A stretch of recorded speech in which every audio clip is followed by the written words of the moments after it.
So, Shafi, you had asked about how to use the different characters to search. So, just prepared a document for that. And Okay, so, just maybe we'll 10-15 minutes time we can spend on that. So, okay, to explain that. So, we'll move forward. So, regular expression provides an ability to match a string of text in a very flexible, concise manner. So, that's the advantage of using the regular expression. So for this, we can use shell's wildcards, which match similar file names with a single expression and things like that. So we'll see in detail. So there are various tokens here. This is called period character. This is called asterisk character. This backslash. There's a square brackets and there's a character. So uh, all of these things makes searching a particular pattern quite easy. So if you see period character, it matches any character once except a new line character. So for example, if you want to search uh, the strings that are like QWE, QRE, and QEE, which means the middle characters are different, but the start character and the end characters are Q and E. So that's constant. And you can have dot in between and so that he can take any character in between Q and E. So this is one search pattern. So, but we should make sure that the dot will carry one character there. So it cannot match QE or WWE. So it will not match that. So period character represent one character. It can be any character. So, uh, but it's not a null character. So it cannot be empty there. So that's the period character. Asterisk, it matches zero or more occurrences of the preceding character / regular expression. So QW star E will match the strings QE, QWE, QWWE, but not the string QRE. So basically what it means is it can take the W or multiple Ws or even without Ws, but it definitely will not match QRE. So which is R is a character which is not intended here. So that's how this asterisk can be used.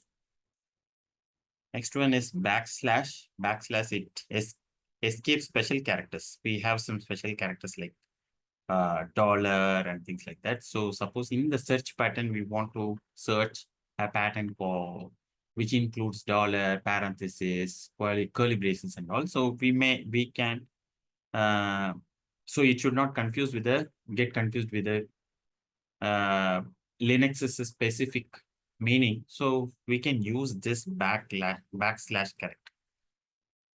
It escapes the special characters. For example, to search for a period, we can say will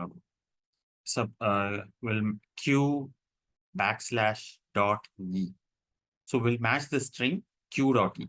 So dot is having a meaning in the Linux. So, but our pattern to search here is q dot e.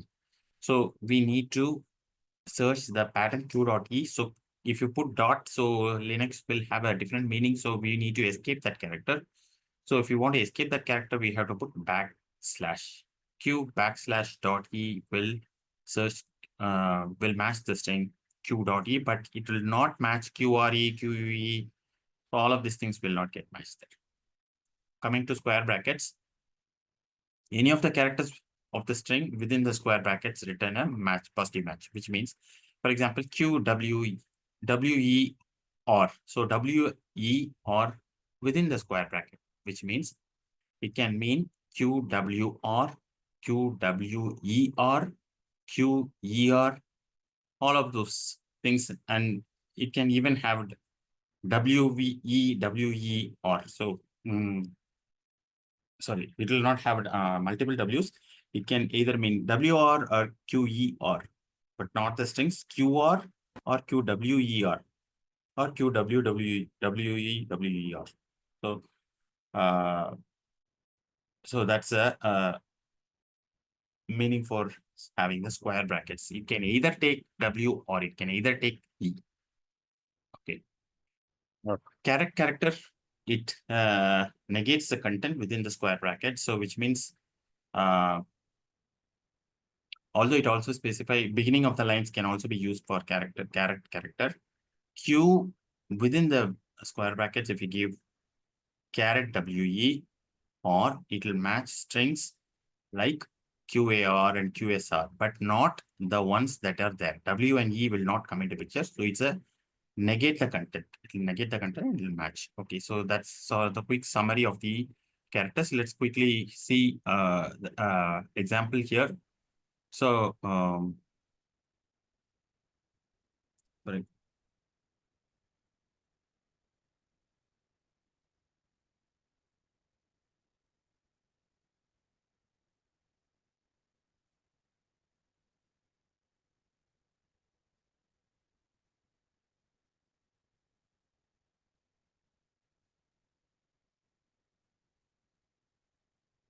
I have some two files here. So some content. So that's GPL3. So it's having some content about general public license. So I just picked it up from the internet. So this is one, and I have also taken another called quotes. So I've taken a list of quotes from different people, and that these are two files.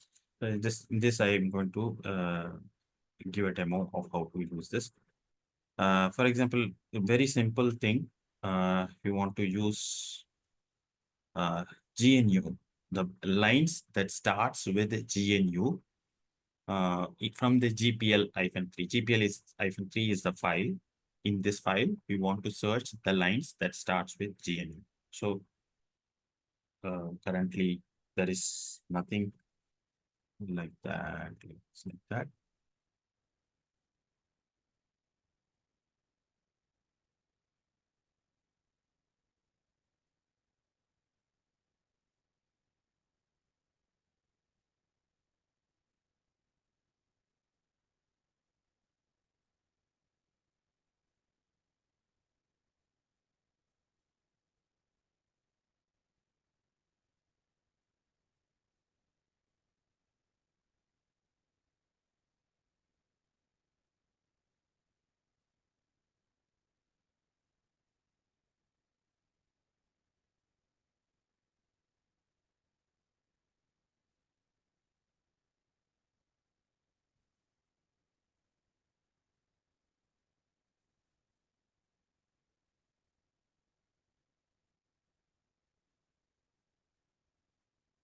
So,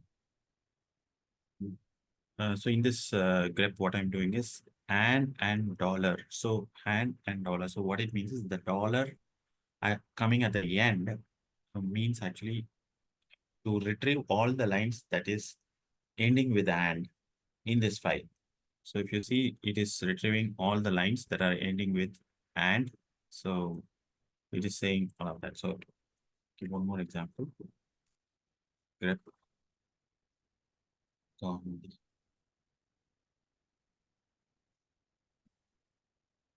So there is only one line, one quote from Gandhi. So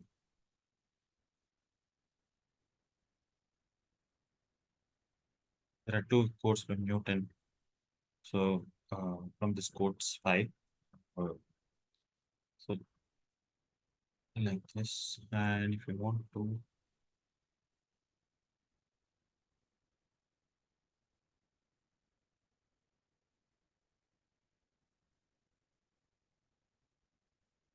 if you want to search from a file that starts with H, so we can give like this. So character and H will retrieve the first.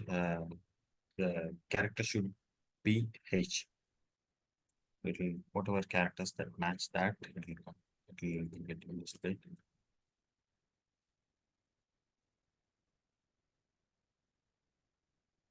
So in this GPL-3, so there is a so the grep command is actually looking, searching for the lines that are starting with GNU.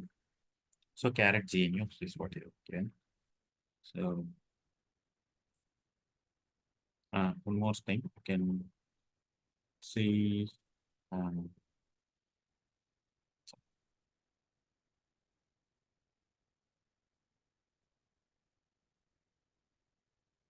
so I'm in this home Alex directory. I have some directories and files. If you want to retrieve only the directories, what do I do? So basically what I can do is ls-l, send it to a pipe and then grep, and then you can use the caret symbol. So caret symbol and T. So it is actually listing down all the directories. So it is actually doing the search of D. So at the start you see D here. So it is actually retrieving the all the directories from this ls-l list. So this is one usage you can use. And so I think we had suppose this one also. So what it is doing is grep th. I'm looking out for a pattern that has got T that starts with the TH, ends with R, and in between it can have two characters. So two dot characters.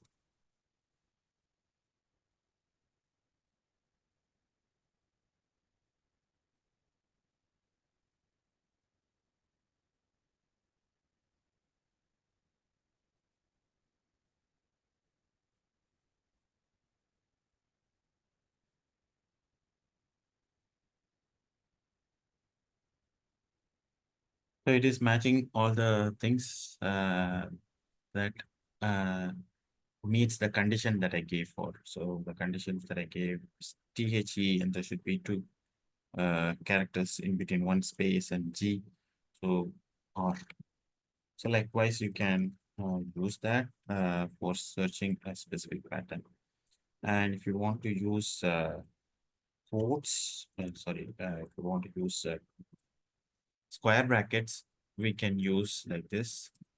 THO is in the square bracket, which means either it can take TH or it can take TO. So all of those patterns will get matched here. So see here, so TH and TO are getting matched, and those lines are getting printed.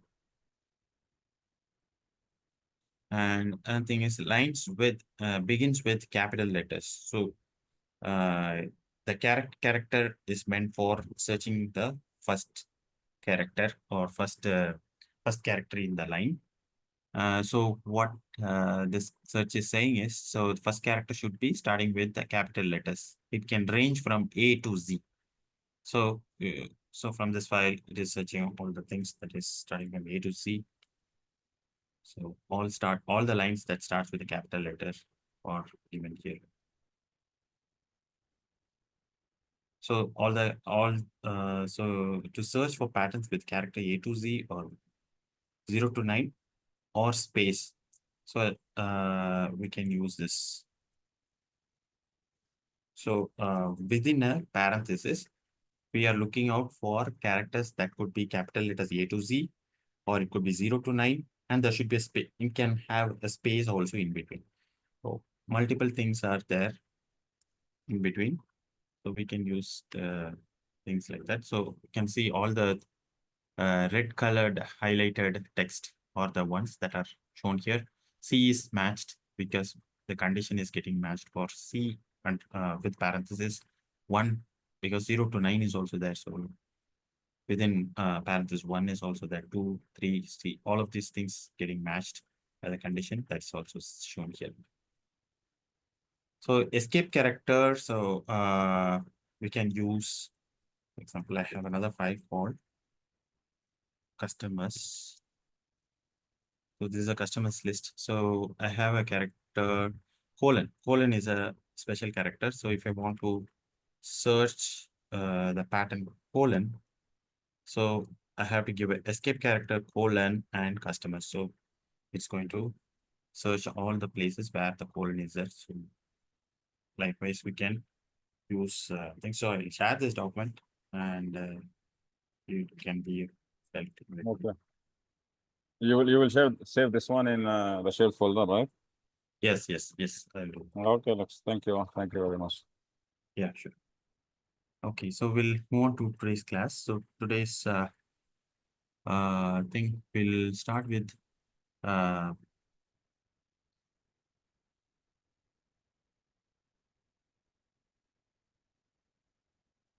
web-based administration. So that's a topic that we are going to see. After that, we'll be seeing the introduction to graphical environment. That's a short topic. So we'll cover all these topics today. So web-based administration. So web-based administration, there's a tool called webmin. So that's what we going to see. And we're going to see the features in it. And we'll be seeing what is the installation procedure, and we'll see a demo. How to create a new user, how to backup. All things can be done using that tool in one tool, which we can use for managing the server. We can see how it is used. Okay, webmin is a program. It's a program that simplifies the process of managing a Linux server, easily to edit configuration files. So whenever we open a configuration file in command prompt, you will see a big file with a lot of things here. There. So it's in this actually you will have a fancy GUI kind of format, form kind of thing that we generally see in the websites. So all the configurations are shown like that, and we can go ahead and configure whatever we want. And we also get to know what is the meaning for each of those configuration, things like that. Webmin is highly customizable, and through the use of modules and that extends its functionality can be accessed from modern web browsers. Okay. So there are many features that we can do. So as I said, we can user accounts, we can create, edit, we can export files, we can take out files and directories from one system to another system. We can do configurations like disk quota, disk quota we can do. So we can install, remove software packages, DNS configuration, all kinds of configurations, whatever it was possible to do in the command prompt is all can be possible with this webmin. Okay, now how to install? So there are some few packages that we need to install first. So these are the packages of Perl, Perlnet, SLA, and all of these packages first we have to install. And next one is there's a website for webmin, and in that we can take. So if we go to this website,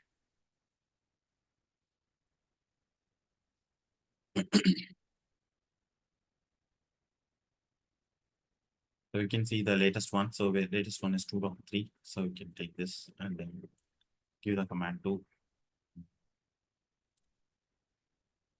yum install -y and give the RPM, and it will install it. And once we have this installed, we can go to the miniserve.conf and do the configuration. And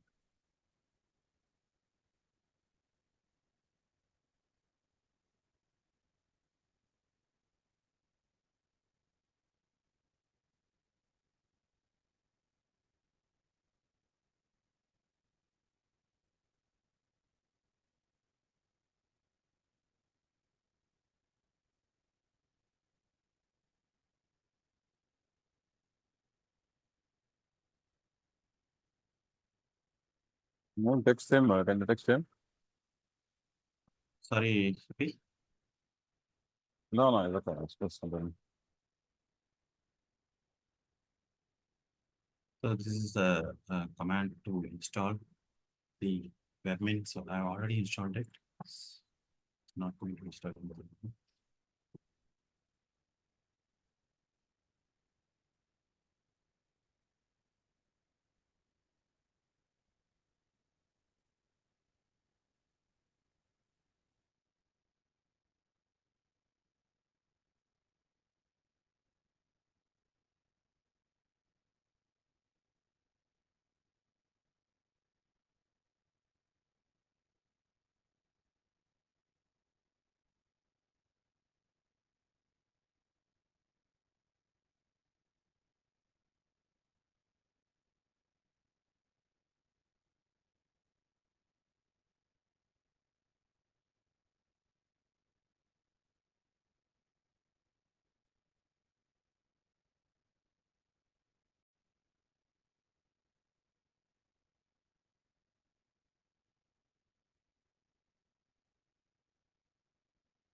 I have a installed a older version. So, however, fine. So I can demonstrate with the older version here. So that's the thing is.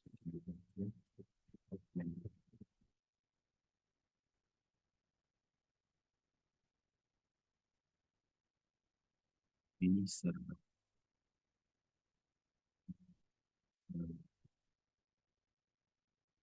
So what we have to do is we'll have to say hello localhost, and this is the my lab network 172.15.0.0. So this is also I'm saying we need to allow. So this is one configuration that we need to have. So once it is done, so it's all set. Now we can go to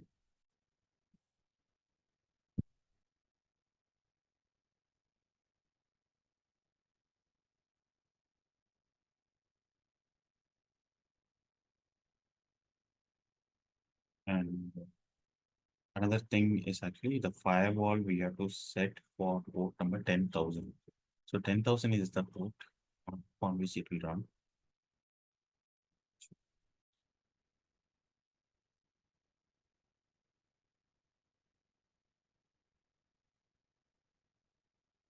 10,000 TCP we may have to give. So the command to enable firewall is this firewall command add port 10,000 slash TCP per minute and reload. So once that is done, we can go ahead and give this command from 7.15.0.12 and 10,000. So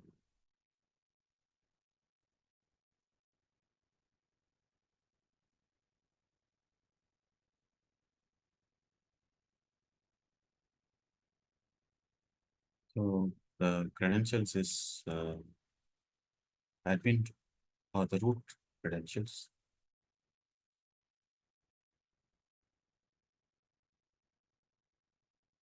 Successfully logged in.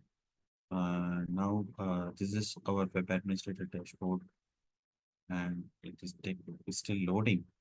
So it's going to show the dashboard of the server. Right?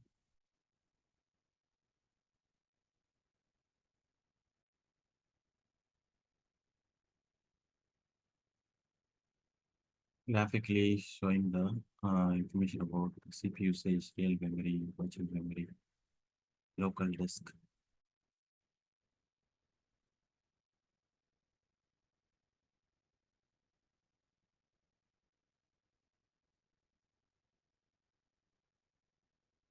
And also get the information about the logins made to this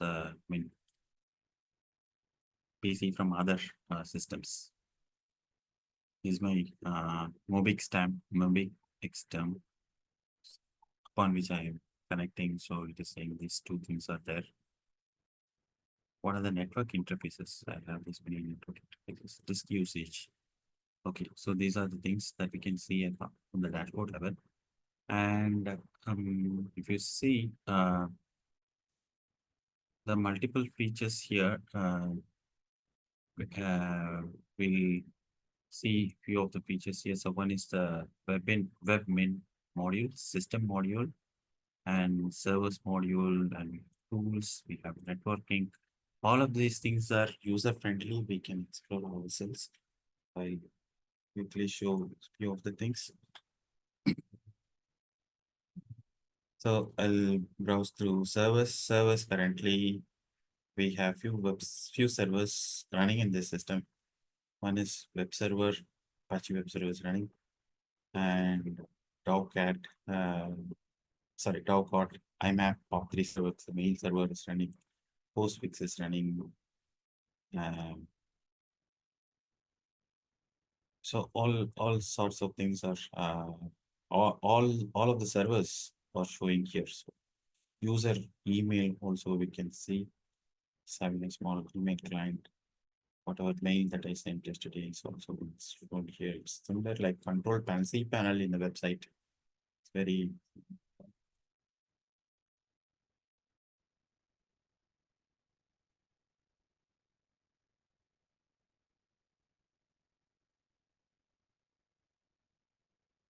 this client server.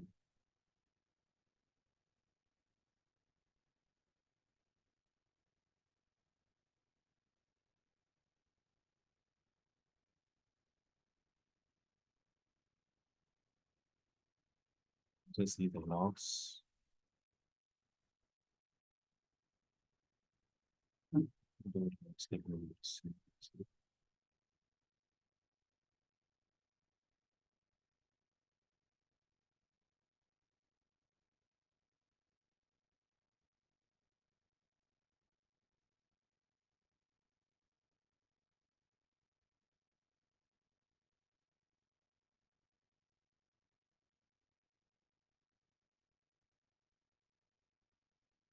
It's whatever we could do it in the command prompt, it's giving easy view.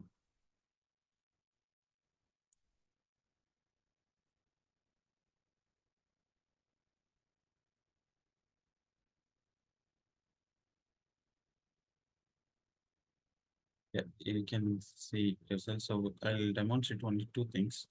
This thing is in the webmain module, so we can go to the backup configuration file and we can take a backup of for any of these configurations. So there are many configurations that I have. So I currently want to demonstrate, say the configuration of Apache web server. Apache web server, I have a configuration I want to save uh, in this location. So the location I'm going to give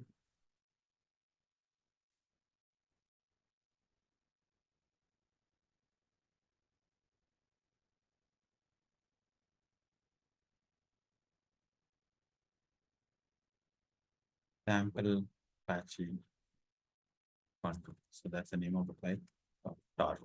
So it is going to store in archive file format. Now I'm going to get backup. So it's taken the backup and the file is stored in Linux config.tar. You can go to this.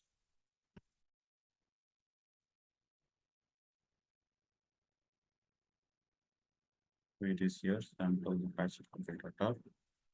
To view this, we can do tar -2 sample. So these are the configuration file for the Apache web server. So it's taken a backup and it is stored in the place that I have told. So this is the configuration. So not only this, we can take a lot of things back as backup. We can also schedule backups. So if we want to do some scheduling, scheduled backups, we can do restore. All the things can be done. So a lot of things which we can do, explore based on your requirement. Next thing is I'm going to demonstrate the user users and groups. I'm going to create a new user. It's a user that I created. I'm going to delete it now. So this is the user deleter. Create a new user.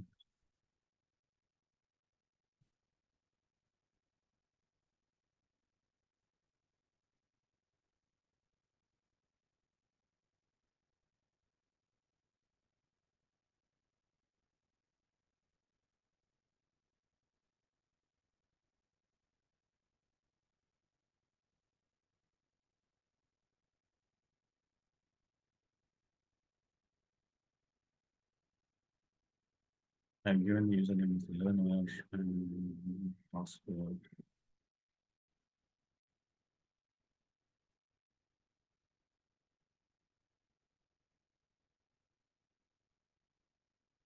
Can do many other things. Log into Federal Saving login. So you can say password change, whatever, all things, whatever you want. Force change at next login. So this is but yes.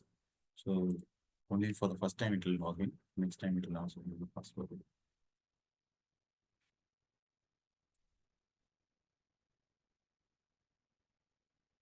And we successfully created this user and we try logging in.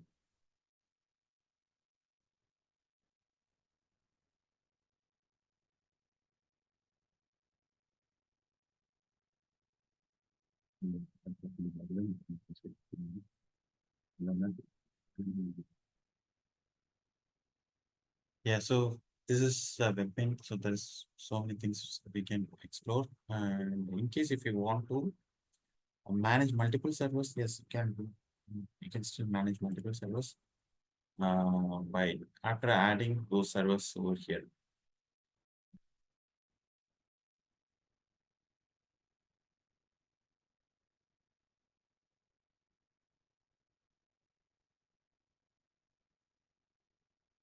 So we can add all the servers that we want, and this and when we click that, it will go and open the same kind of thing. So 172.15.17 colon 10,000. So same page, but you will have to install the webmin server in all the servers which we want to manage from the GUI. So from one server we can move on to another server, keep moving, and we can see the configuration, things like that. So that's about the web-based administration. And we'll move on to the next topic, which is the introduction to graphical environment. So all these times we've been seeing Linux in the command line. So the basic advantage of using command line is to performance, number one, and number two is we can write scripts. So we can automate the task that we are doing through a script. And if we do that in GUI, it's not possible to automate. So for all of such things, we generally, as administrators, generally prefer to work on the command line. However, it's also a good point to know how the graphical environment in the Linux is architected and how to use it and things like that.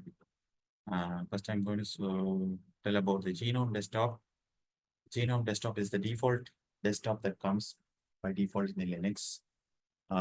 Most of the Linux comes up with a GNOME desktop. And from the GNOME desktop, how to launch applications, you can see. So we can launch applications using locally also, and we can launch application through remote also. We'll see that. Customizing X Windows system. So we can customize the X Windows system by configuring another desktop onto the same system. So we'll see all of them quickly. So GNOME desktop environment. So basically a desktop environment.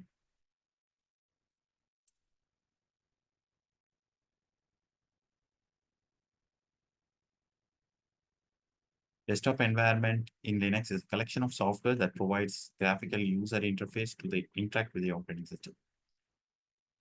It's a collection of software that provides graphical user interface. It includes graphical elements, icons, menus, and windows, as well as software that manages these elements, allows user to interact with the system more easily and visually. So key components of the desktop environment, this is one thing we need to know. So desktop environment is like a enclosure for the kernel. Kernel will not change.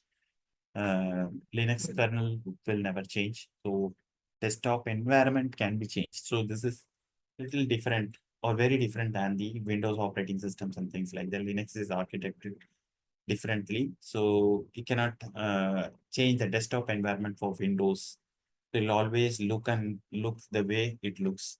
But in Linux, we can change the desktop environment since some of the major components would change. So the new window manager, file explorer, panels, desktop, taskbars, system settings, applications, all of these things would change when we change the desktop environment.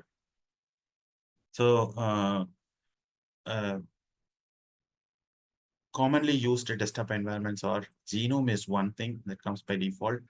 People use KDE Plasma, and there's another thing called XFCE, which is a lightweight one, XFCE.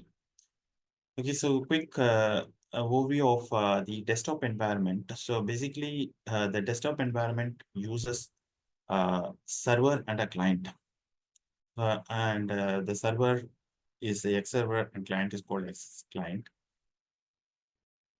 And this X server basically serves the hardware devices, input and output devices. When we say input includes keyboard and mouse. and output device is basically the monitor. So these things are the ones that is being served by the X server. Okay.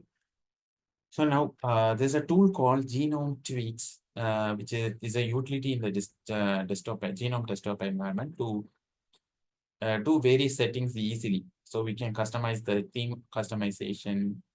We can customize the GDK themes, icon themes, cursor themes, shell themes, startup applications, which are the applications should start up to start. All things can be. I will quickly show this.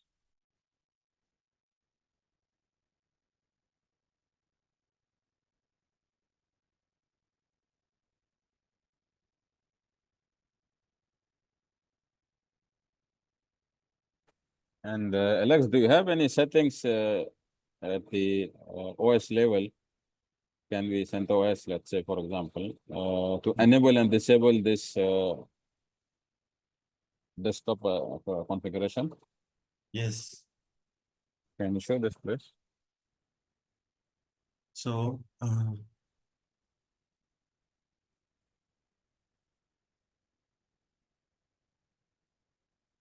If we go to the server or any node, for example, so this is a node. Currently, this is with the GUI.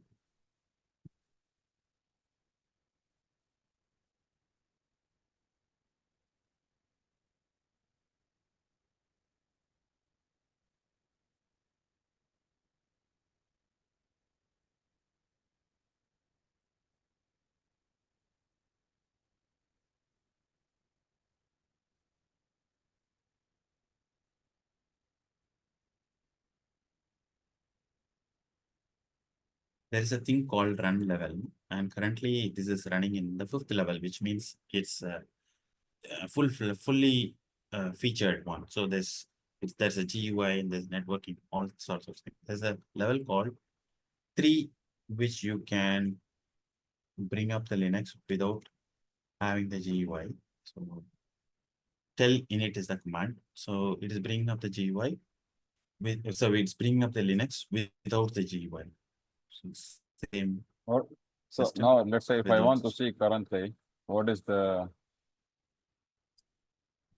configured one. So if I want to see currently what is configured, if you want to see what is currently configured, you can see run level. Run level. So run level is a command. So currently it is running in, it was previously 5. Now it is in 3. 3 is the level. So you can see whether there is a run, whether it is running with the GUI or. okay, so what are the different levels we have it here? N3. Uh, we have 0 level for boot, for shutting down. 6 is for reboot. And there are 1 is with one user, and 2 is with multi-user. 3 is with the basically with CLI. the networking. Yeah, so with networking and the CLI. Like that. And what is the command you use to change this level? Tell INT? init. TELINIT. Then you give the level you need. Yes, tell init and give the level that we want, which is 3 or 4 is not being used. 4 is a reserved one, not used. So 5 is the fully featured one. So it comes by default with 5. Okay, so 3 will be like mail. Yeah, so you after when you bring up the Linux without the GUI, and if you feel that you want to start the GUI, there's a command called start X. When you give start X, so it will again comes up with a GUI. You'll open up the GUI. So No, I didn't get this one. What you said, this one, please repeat. there's a command called start X. Start X. START-X. Small x. Yeah, start X. So X for Okay. X server, X Windows. Start X. Okay. So suppose if your Linux is without a GUI, and if you want this Linux to come up with a GUI, you can say start X.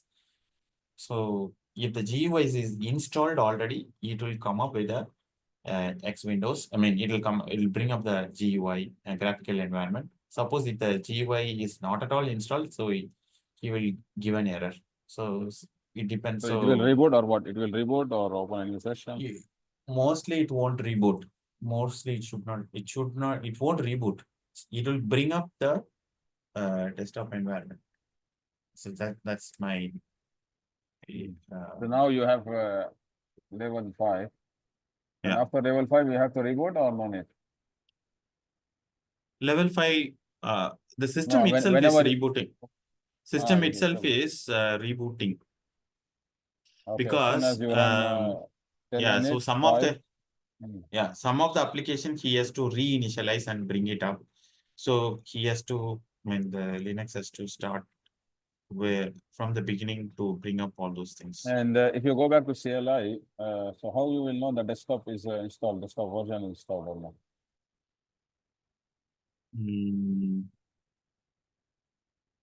Desktop version is installed or not? This GNOME, So I'm saying GNOME. genome. So there's a command called echo. So for example, if you can print the environment, there is a command called print env. You give this print env, so it will display the environmental settings. In here, there is a command called xtg current session, current desktop.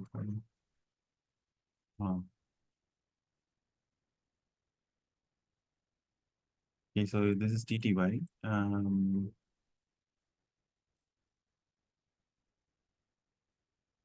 So in here, if we go here,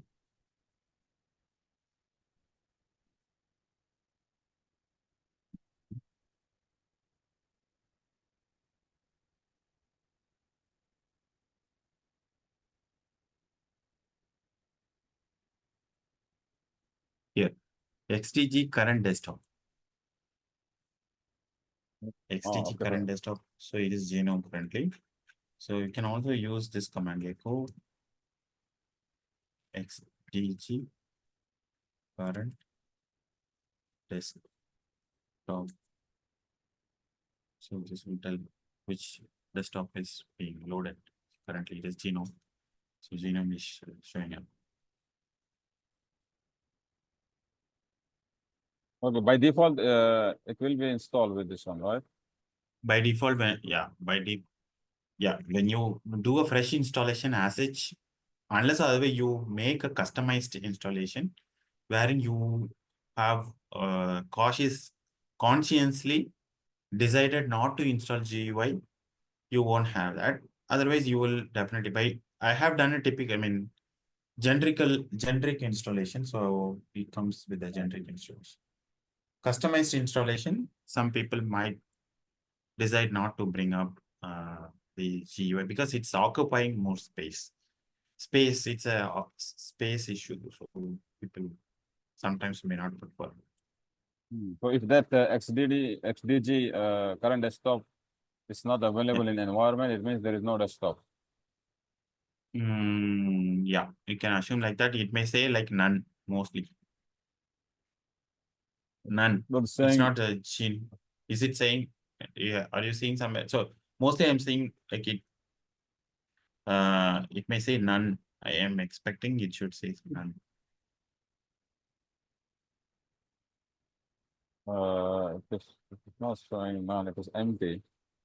Oh, it is empty. So no. Make sure that these letters are correctly spelled. The XDG, right? Yeah, in the caps and underscore, then current CURRENT underscore desktop DSKTOP. Yeah. So echo. Yeah, dollar. You have to give dollar to. You have to prefix it with dollar. Yeah, it's empty. Yeah. Okay. Oh, it's empty. So maybe it's not installed. Okay. Okay.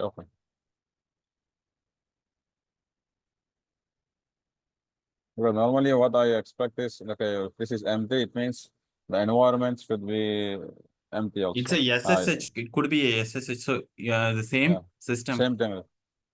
Same system. I'm using. Yeah, same. What you get, the output is the same I am getting, empty. So what is the difference? In the VM1, I'm using the SSH terminal. SSH terminal, it says mostly it is empty. XDG.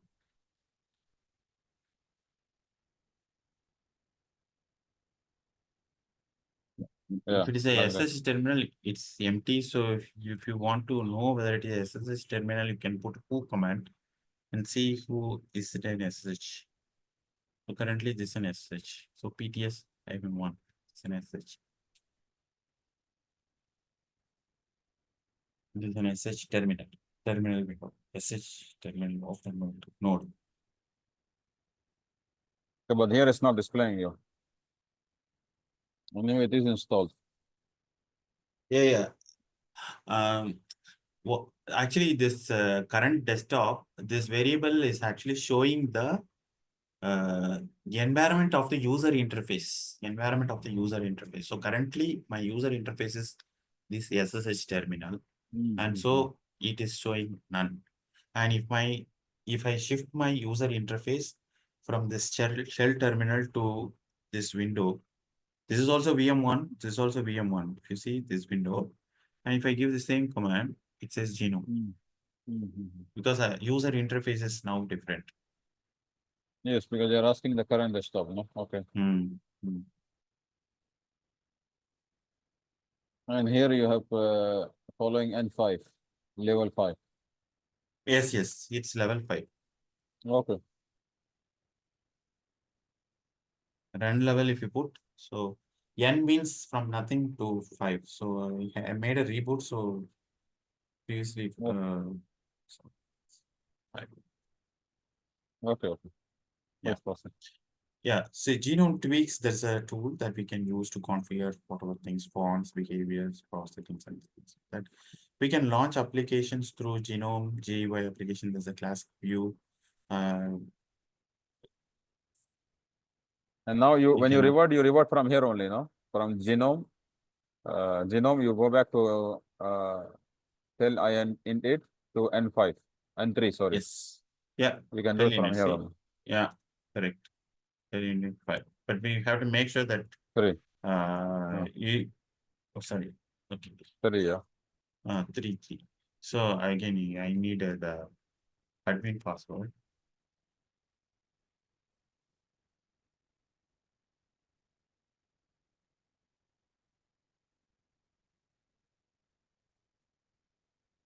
Telling it 3. So shutting off applications happens immediately. But if you want to upgrade from 3 to 5, it goes for a reboot. Okay.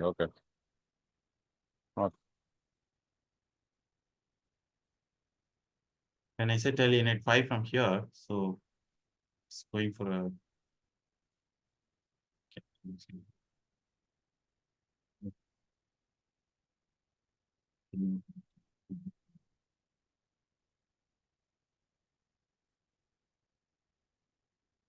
Okay, so we can bring up applications using the way similar to Windows. I think we know that if there's an app menu, we can also bring up command line terminal, and from there also we can do it.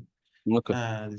Launching applications we can bring up through remotely also. So there is a X server, Xbing server, which I have installed in the Windows, and one of the terminal. I have all of these terminals are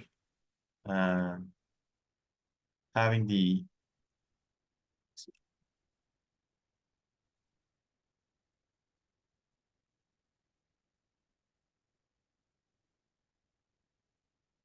X client. So from this terminal, I can launch a particular application. If you see X cloud.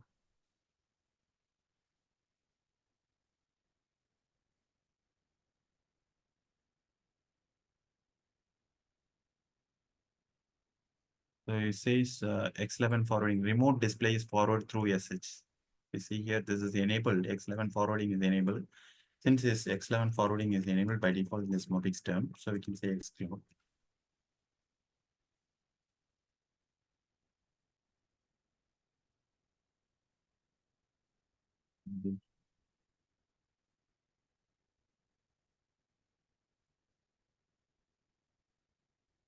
We can bring up any applications here, so that's the issue.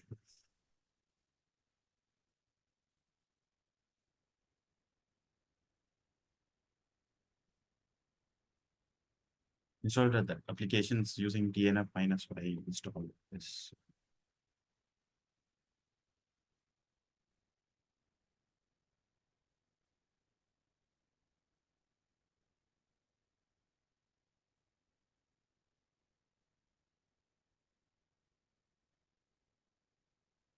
We can bring up the any applications remotely using this X server from any location. So this is one thing that we know. This will help us to know how it is being architected. That's it.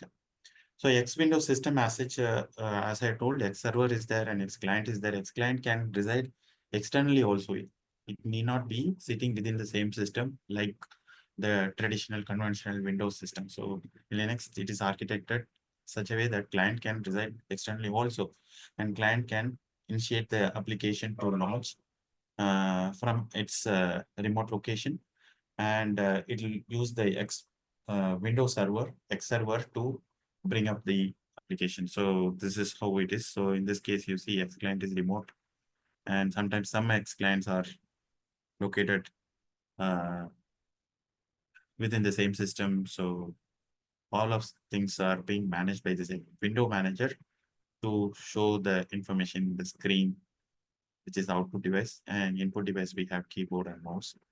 So respectively, whichever client is initiating the sessions, is the X session protocol will take care of maintaining the sessions.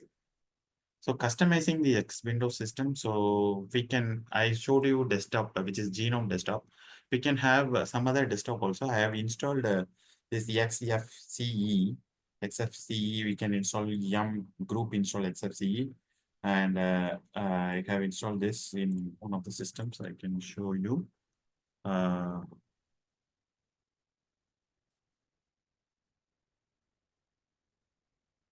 XFCE, how the XFCE would work like.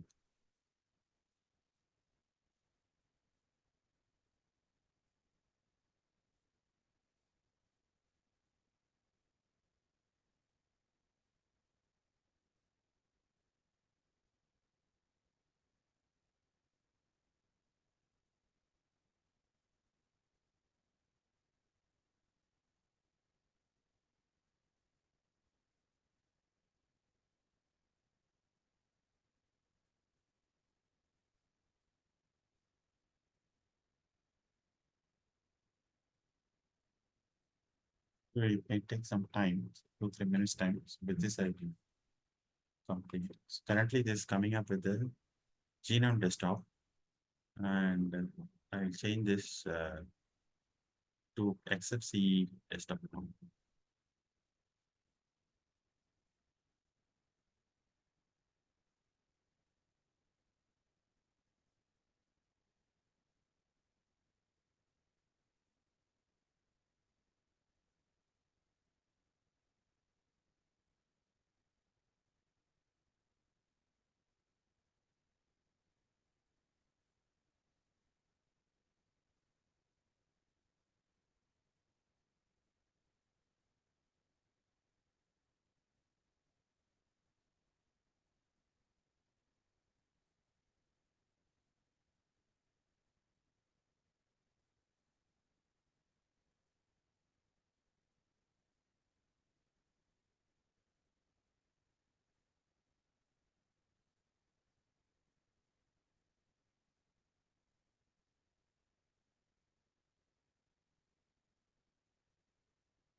Rafi, actually, you have vacation coming up, right? So it's a festival, right? Yes. Ramzan festival. So, Yes. next week is fully off, or how is that? Yeah, almost it will be off. Oh, So tomorrow is one day we have got. Next okay. week, okay, we would say consider is off because there will be Fine. 1 or 2 days here and there available, so it will not help us. Oh, How many topics up to today is I'm almost remaining left? done. Yeah, so only two. So one is the Ansible, and the other one is the troubleshooting thing. So I'll complete it tomorrow. So how much time you are expecting this? Ansible migration, no? We Ansible, did cover migration, no? OS migration. you want to cover OS migration. So OS migration, we need some of the things only we change. I mean, from the Debian to Red Hat, few things are changing. So you want to cover, No, so from that's a CentOS. Yeah, from CentOS cent to Ubuntu, I think. or Ubuntu. So that's what. So that's Red Hat to this one. So Okay. it's not going to take more time. So I've just it's getting in reinstalled. So if you see this the screen XFCE session. So I've selected this, and now I'm logging in.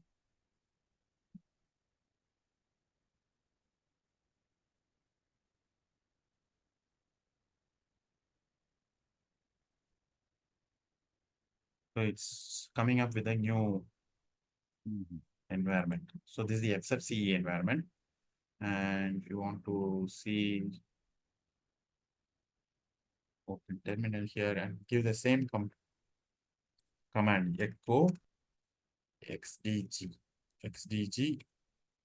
current desktop XFCE. Previously it was showing GNOME, so now it is showing Mhm. XFCE. Okay. Okay. Yeah. What So will that's be all. the difference mainly normally between GNOME and XFCE? So the difference are actually GNOME is I mean this XFCE is having very fast. It's lightweight, fast, user friendly, and yeah, basically it is meant for lightweight. So it's not memory intense.